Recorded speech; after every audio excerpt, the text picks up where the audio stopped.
Okay, so what we have here is a 1985 Yamaha BW 200, and we're going to do a quick video on swapping this gross tank out. So first thing we got to do is take off the seat and take off the plastics. So let's get that done. So a couple of reasons why I want to replace this tank is, one, it was painted. So you never really want to paint tanks. And the stickers are gross. It's leaking oil, leaking gas from the top here. It's all discolored. The fuel valve is leaking a little bit. So I just bought a new tank. And it comes with a new fuel valve. It's not a perfect color match, but it's close enough. You have to be looking at it pretty hard, and maybe I'll replace all the other plastics to match. I don't know yet. I also got a new sticker kit. So I'll be putting those on and we'll get this tank swapped out. So before I remove the tank, I got to drain it. I need to pull the gas line off the carb and drain it into my gas can. Right now the switch is off. There's obviously a little bit of gas in here. It's going to leak out, hence the rag.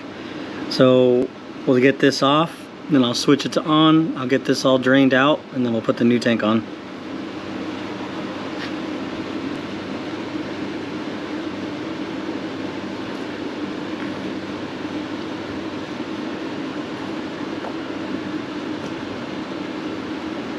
Alright, now we'll switch it to on.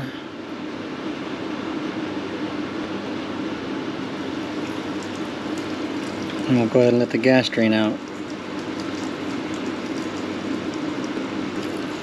So this is the stock carb as well. And I'm also leaking out of here a little bit. I tightened up this screw. Don't know if that's going to stop it. So it's overflowing, or the overflow is what's leaking oil. So usually means that the carburetor's got to get cleaned up. So the guy I bought it from, I don't know if he ever took this apart and cleaned it. It doesn't really look like it, but I'm probably going to end up swapping that out for a completely different carb anyways later down the line. Alright, so now that the gas is drained, we can remove the hardware and take the tank off. I'm also going to have to reuse this little clip to hold the seat down. So the tank is off. I'm going to take this time to clean up the air filter here, and probably should replace it with the better uni pod filter.